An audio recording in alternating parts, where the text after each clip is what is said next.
Good evening, and welcome back to another episode of Friday Night Fireside Chats. It's been a while since I've done one of these. For those of you who might be new to this podcast or just decided to join and start listening on this one, Friday Night Fireside Chats is a time to slow down, pause, and reflect at the end of what could be a busy work week. Oftentimes we might try to find ways to distract ourselves and kind of just enter into the weekend with a sense of, okay, I'm done with everything else for the week. I don't want to think about anything else. And sometimes that creates a tendency of kind of just not really being present with ourselves. And so Friday Night Fireside Chats is an invitation to do that. And the topics are typically focused around self-knowledge, self-understanding, and topics surrounding growth. And yeah, it's been a while since I've recorded one of these. There was just a time period where for the past couple weeks, or maybe it's been a month, there haven't been too many ideas stirring in my head of what I would want to record a little podcast on. And in those times, at least with my personality, don't try to force something into creation. I know for some content creators who are very consistent with what they put out, they build in that rhythm. And part of me had thought about that, but another part, whether it was just laziness or an actual following of my intuition, was like, I'm just gonna let it sit. I'm not going to record a podcast, and I'm just going to do it on my own timeline when it feels right. And so here's that time after a little bit of a break. And for tonight's topic, I will be talking about and sharing some thoughts that I have around layers of growth. And within layers of growth, the experience of existential crisis, and how sometimes it takes somebody else who is really getting after it, really living their life, pursuing their visions and dreams, to shake one out of their stupor and their state of distraction or just complacency. And this was inspired by a couple things. So one was just a conversation that I had with a friend this morning, just catching up, and it was a really good conversation. And so I was talking with my friend Max, and just noticing how a lot of our personal journeys are actually kind of mirroring one another. And one thing that I realized as I was talking with him and reflecting on myself is, I don't know if you know those moments where perhaps you're talking to somebody, let's say a friend. It's been a while since you've caught up, and they're sharing about happenings in their own life. Maybe it's a job, career direction, or change, or maybe it's a new relationship. And then as you listen, you're thinking, man, like, what have I been doing? It was kind of like that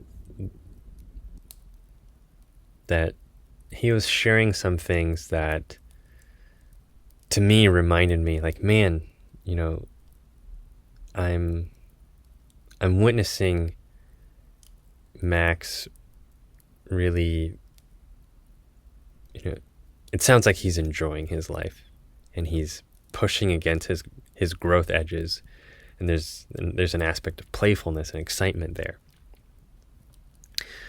And kind of thinking about where I've been recently in terms of my mental and emotional state, hearing that from him really kind of helped clarify for me, like, okay, you know, you're not really living some of those things. Like, sometimes it's very easy for me to talk about these things. Like, they're great ideas, and it can be easy to advise other people.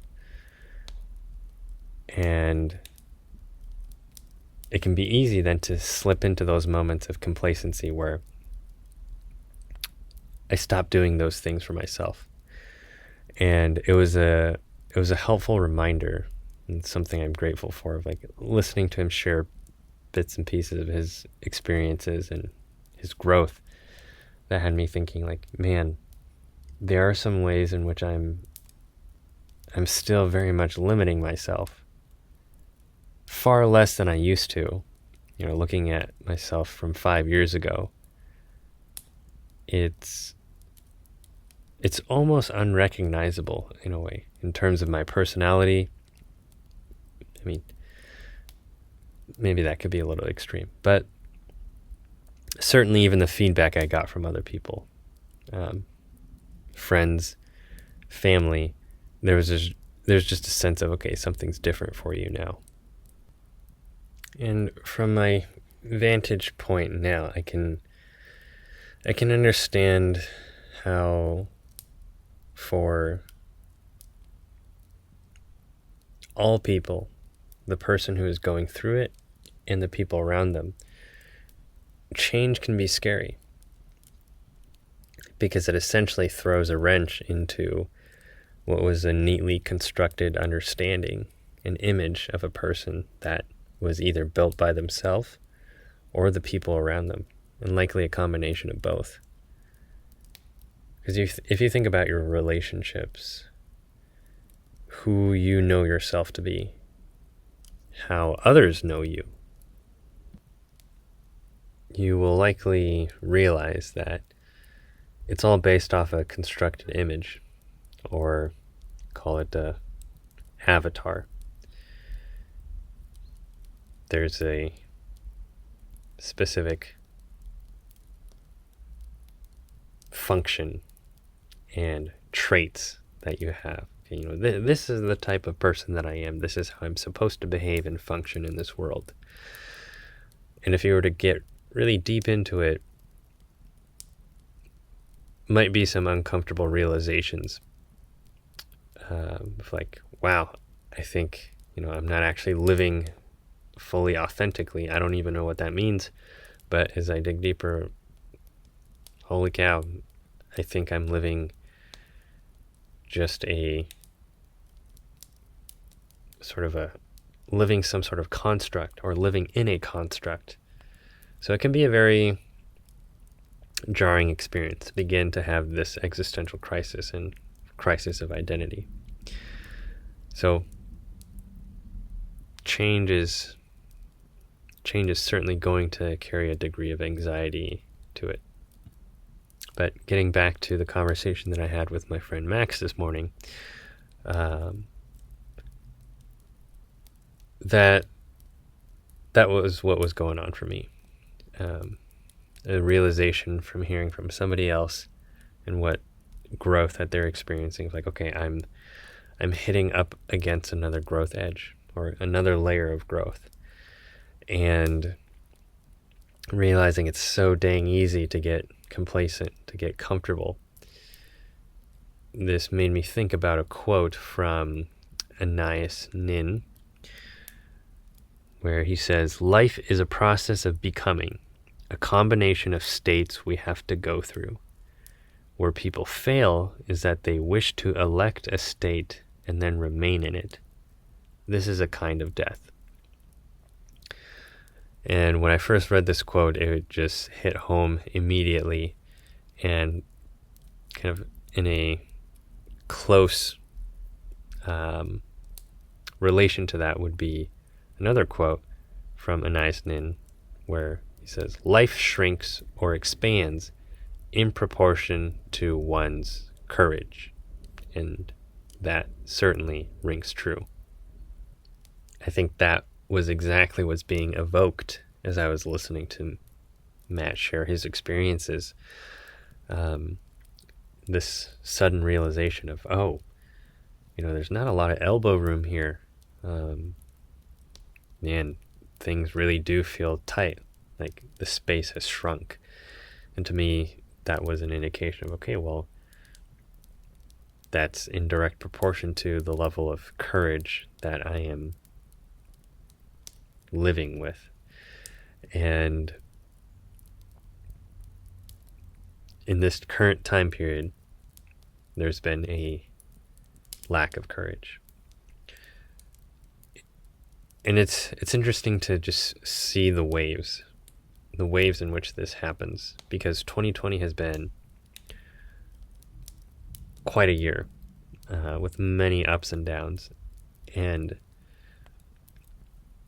I've heard several people say that 2020 has been the best year of their life. Not because it's been easy, but because it's been hard. And that hardship has created the necessary pressure to then grow. And I would say the same for myself, that there's been a lot of growth this year. Things that I've done, learned, opened my mind that I would not have experienced if it were not for the events of 2020. And I think this is where, after some period of, it just feels like a cocoon phase. I think I got complacent with that cocoon phase. And to me, the cocoon phase is not something that's very dormant at all. There's actually a lot of activity going on. It's just more subtle. But I think I got comfortable and complacent there. And through it also got a little bit lost. Because with the amount of pressure in 2020, I was beginning to feel it in a way where I was just getting tired. Like I didn't want to exert that much effort anymore. And with that tiredness, then came the complacency. And that's not to say that it's a right or wrong thing, that it should or should not happen. I think that's just a natural part of things. And so in that regard, there's something to learn there. So, learning through pain, that often is probably one of the most transformative things for people, is that pain gets intolerable to a certain degree where that is finally enough for a person to begin making changes in their life. And so in this conversation with Max, I had to face that within myself of, I'm not really living into some of the things that I talk about, living into some of the things that I advise others about. I have, and there are times that I can, list off of like, yep, I did it here and I did it there and I did it there. And it was a continual process. But,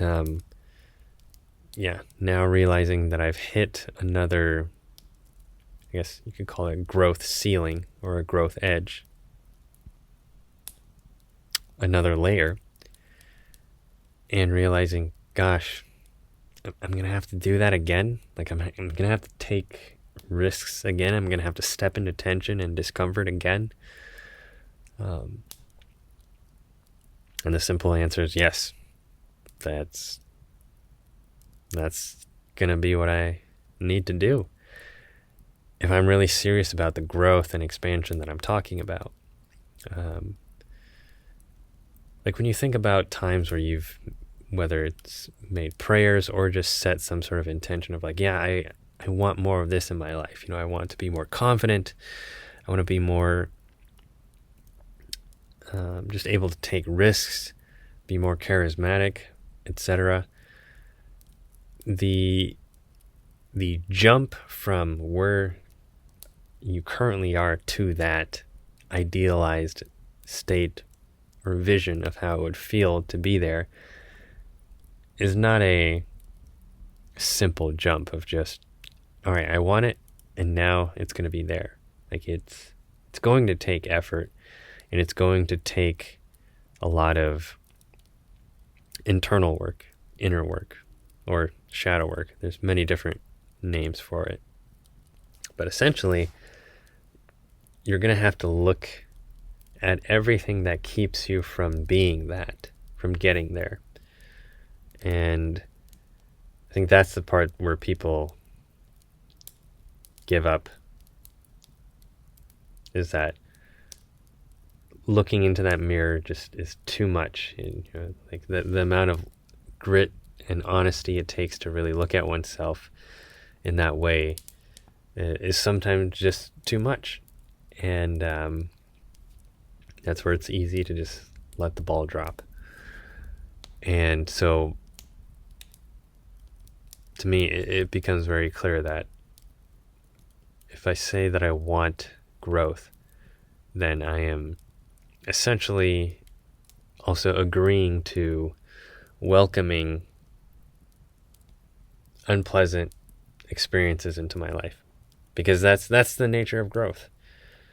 Thinking about pressure, and there's a whole cliche of how a diamond is formed through pressure applied to coal. The pressure of the earth and the soil on a seed that has to work against gravity and also push up against layers of soil above it in order to reach out into the open and into the sunlight. And yeah, it gets tiring. It's nice in those moments where you feel like you're in a motivated state or a flow state. It's like, yeah, I can just keep creating forever. I have all these topics, I have all these ideas, or I have all this energy behind doing this thing that I'm passionate about. But it's in the times when you don't have that passion anymore, you don't have that motivation, or just like, yeah, that sort of,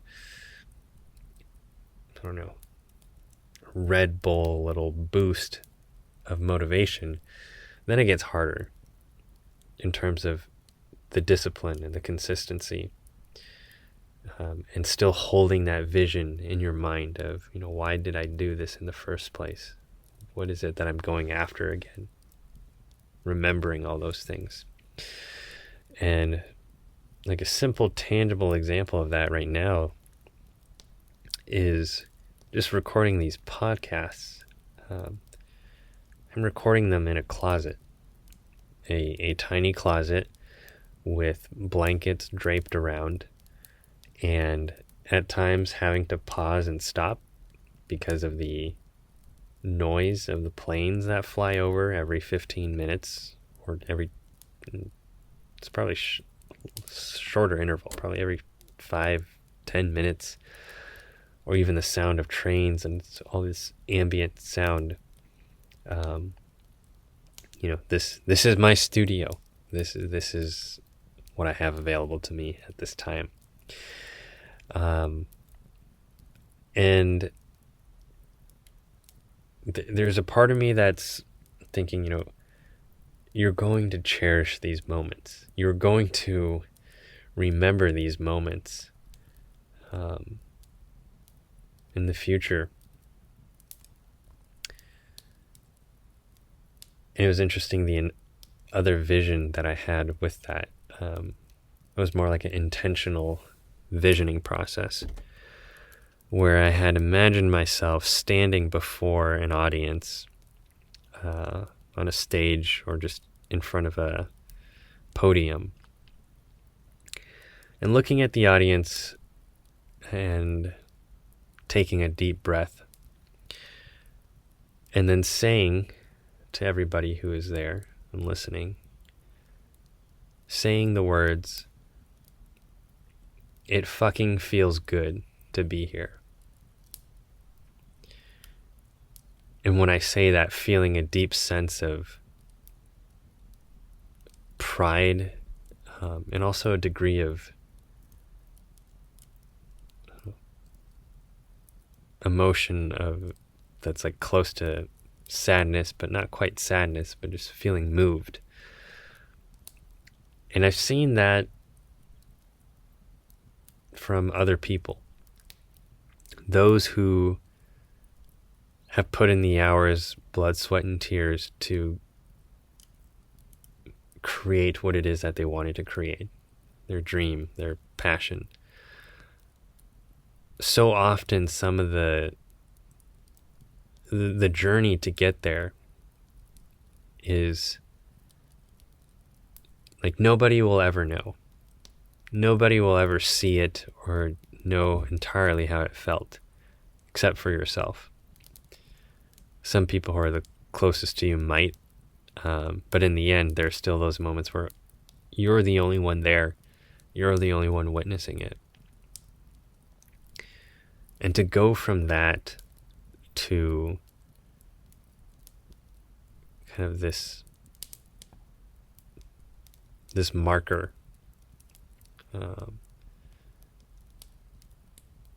this marker of, yes, here is X marks the spot. Here is where I was trying to go. To go from, the humble beginnings to that is huge. And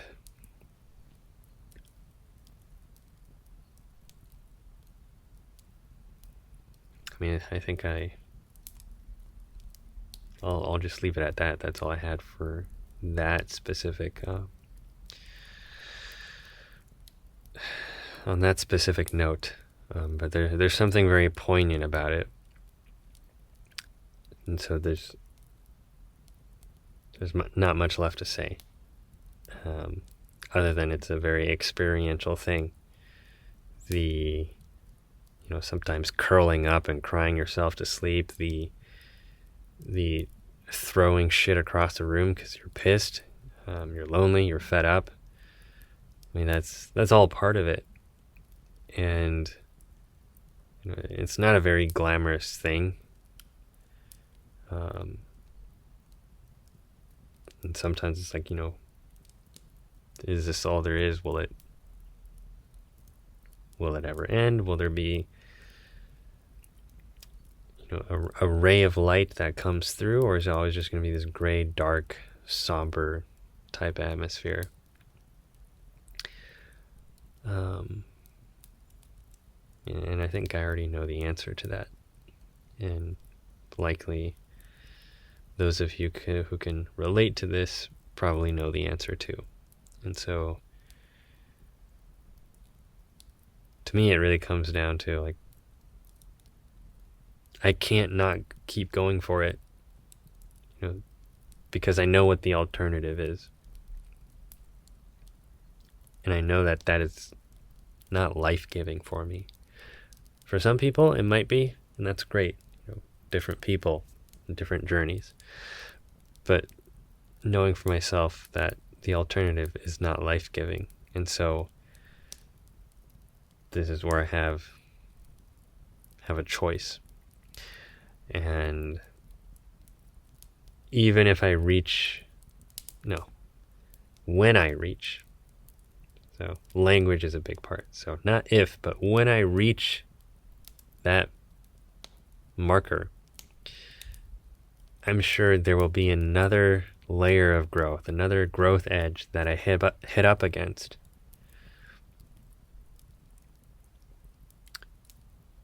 Because for me, it's hard to imagine that it's just one thing, right?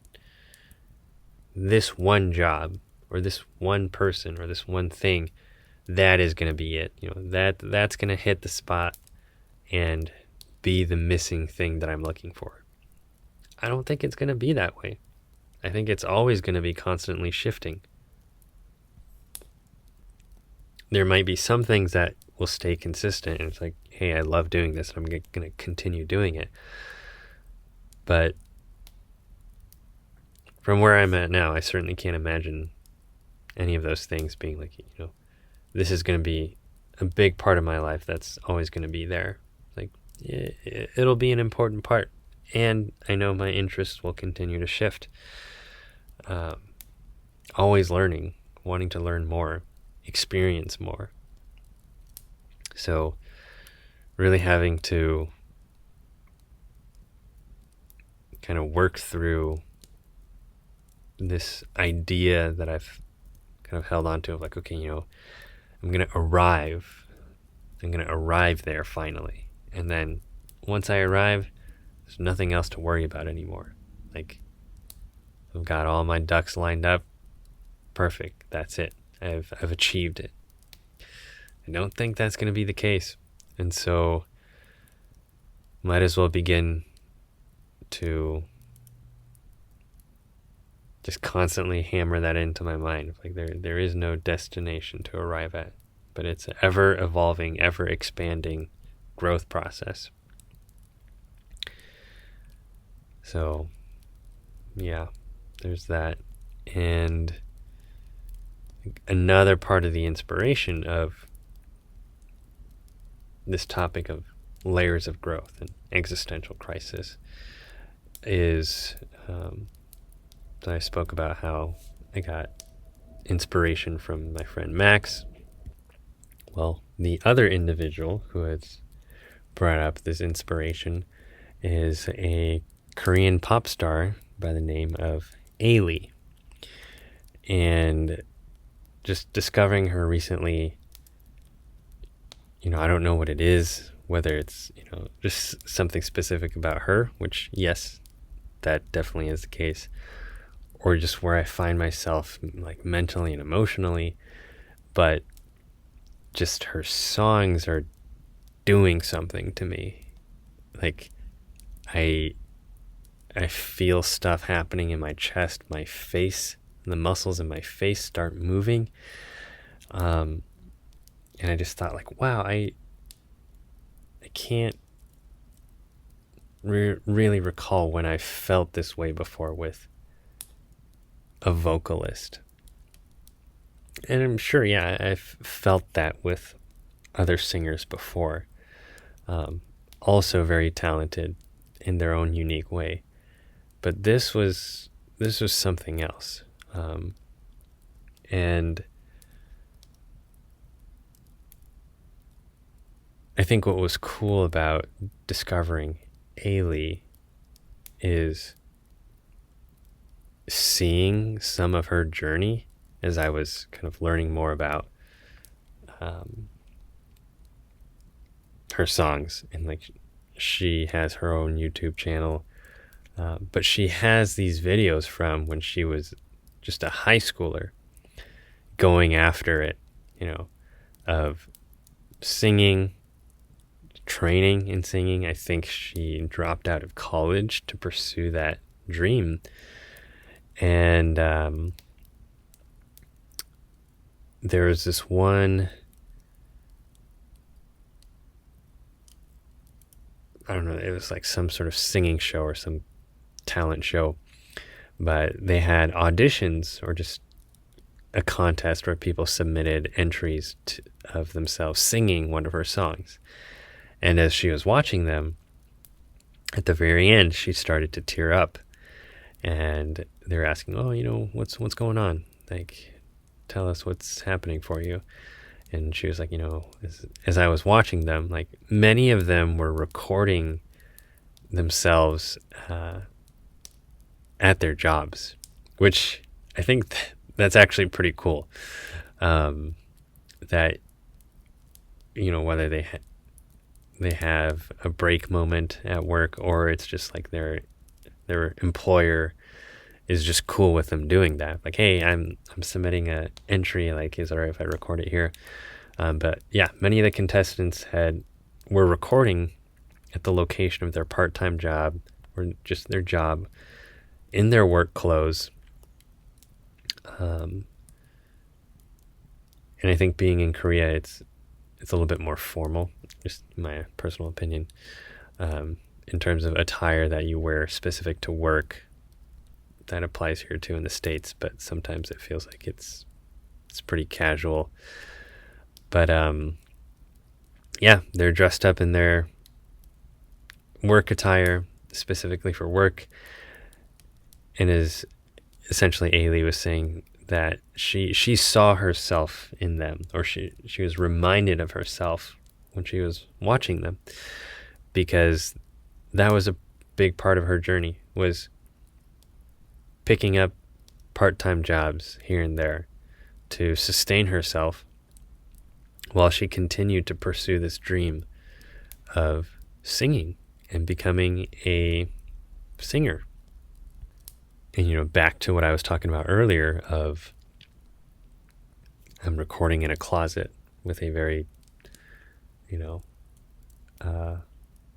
as resourceful as I can be, a resourceful adaptation to a studio. That was the case for Ailee. It's like, hey, this is what I can do. This is what I'm doing. Whatever it is that I can do with what I have, I'm going to do it to get myself out there.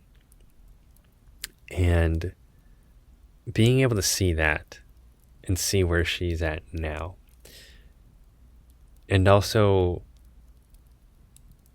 just really feel, like, it sounds cheesy, but really feel the light that she has, that she shines, like even before she made it big. Even in just some of those high school YouTube videos of recording herself covering a song, I can clearly see her light.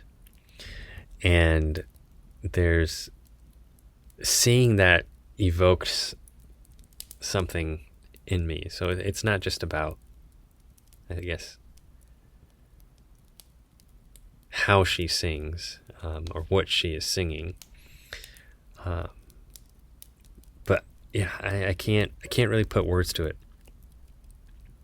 But something about her just got me, and got me in the heart region. And it was a sense of, I think, admiration and grief at the same time.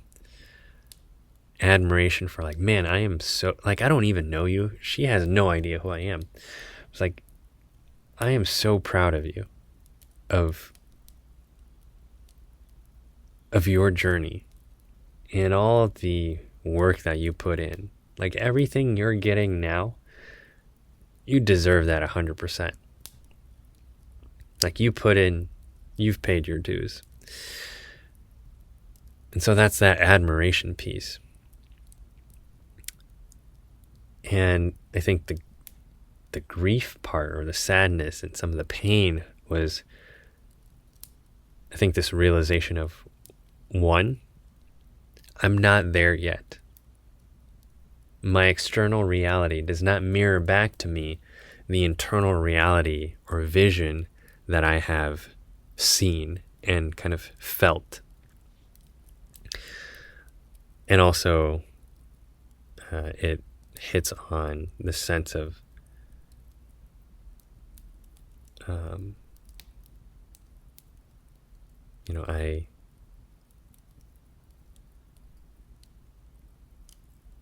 I sometimes want to give up. I sometimes just want to stop putting in the effort. And so I think that's where that's where the pain and sadness came from, seeing her. And I think actually a third component to that is me being aware of my own light. Like, do you ever feel that you have something to offer that is uniquely you? Like, it's just a part of your unique expression. It is your vibration and frequency that you put into the world, your unique signature, or song in this world. And you feel that it's like, it's not okay. Maybe it's dangerous or unsafe to share. Maybe you'll get rejected, or you'll get judged or criticized. Maybe you already have, and that creates a sort of internalized memory of, it's not okay to be me, or it's not safe enough to let this out. You have to keep this tucked away somewhere. Be more practical. This is not practical.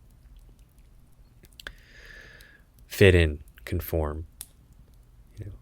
But if I do this, like, others will, I don't know, maybe they'll get mad at me.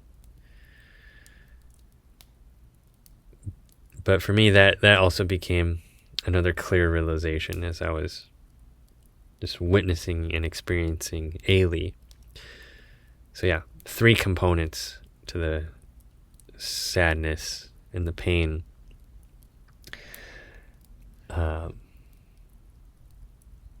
And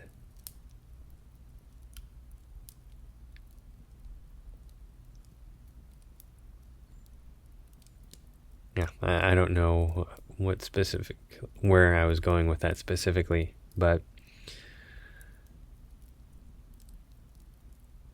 I'm deeply grateful for having had this conversation with Max, and also having discovered Ailee.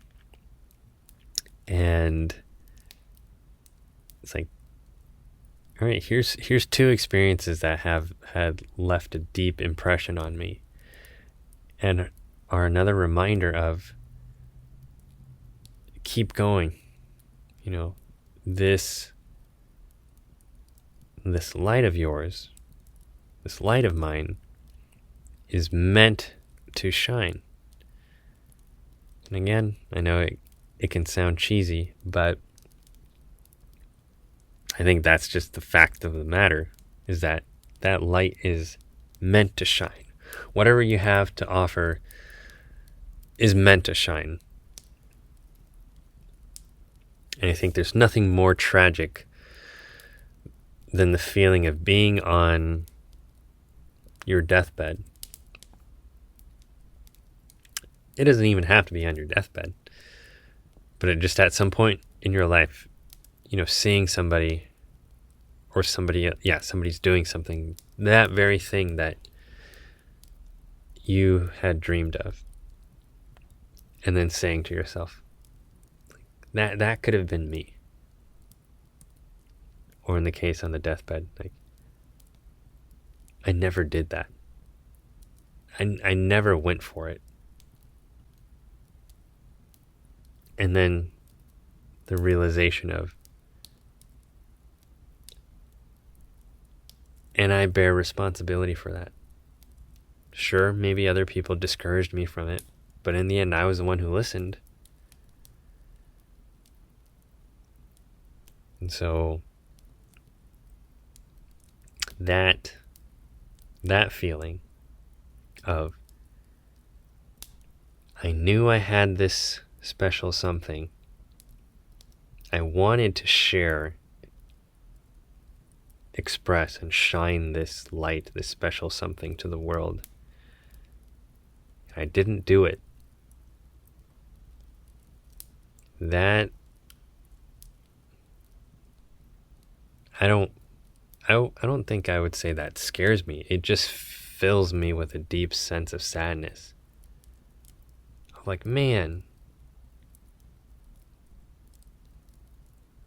like there is no excuse. Even if I keep coming up with excuses, there is no excuse. I've known that this was here. And I think about kids, children. The ability to be so spontaneous and playful and not self-conscious. It's like, hey, if I want to just dance across the street while singing, I'm going to do that. Like, kids do that. Or they yell and they scream, whatever it is that they do. I think for the most part, as adults, when we see that, we love them for it. Like, wow, sure, it can get perhaps annoying at times. But even then, it bears questioning of like, well, why are we annoyed? Okay, it gets a little bit loud, right? Understandable. But sometimes it's like, is it actually we're really annoyed at it? Or is it because these kids are revealing to us below our level of conscious awareness that we're kind of upset with ourselves. We're not annoyed at them, we're annoyed at ourselves. We're like, man, look at this kid who can be so free and not have a care in the world. And I am here having to, do this, do that, all these obligations. Like, it's interesting how we forget that spark. We forget that spontaneity. We forget that ability to just be that authentic. And so that, to me, that is too costly. That is too much a price to pay to silence and suppress that spark. And so my resolve and intention moving into 2021 is to keep going. Go ahead. Fail. Fuck up. Make big mistakes. Make small mistakes. Cry. Yell. Be fed up. And then continue. Like, I think that's the way. I think that's just the process. And to just be trying to avoid failure, making mistakes, is a sure way to go nowhere. And that is an aspect I think many people are beginning to realize in 2020.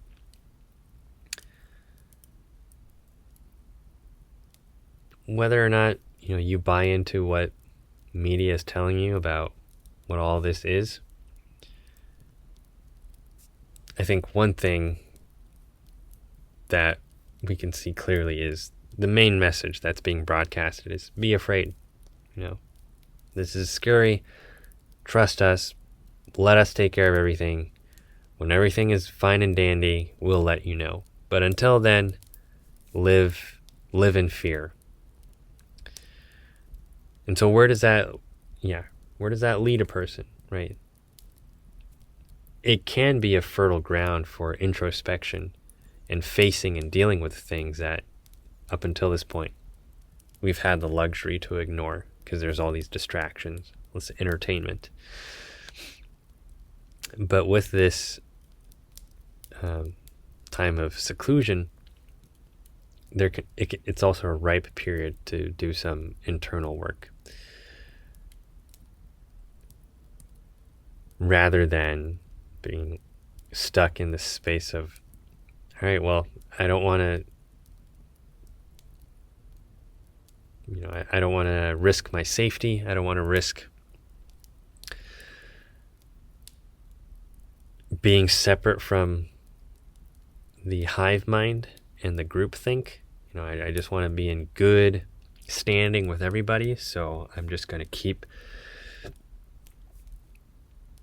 to myself. And just do that. Like, to me, that does not, for me personally, that does not sit with me well. And so, my anticipation is 2021 is not going to be any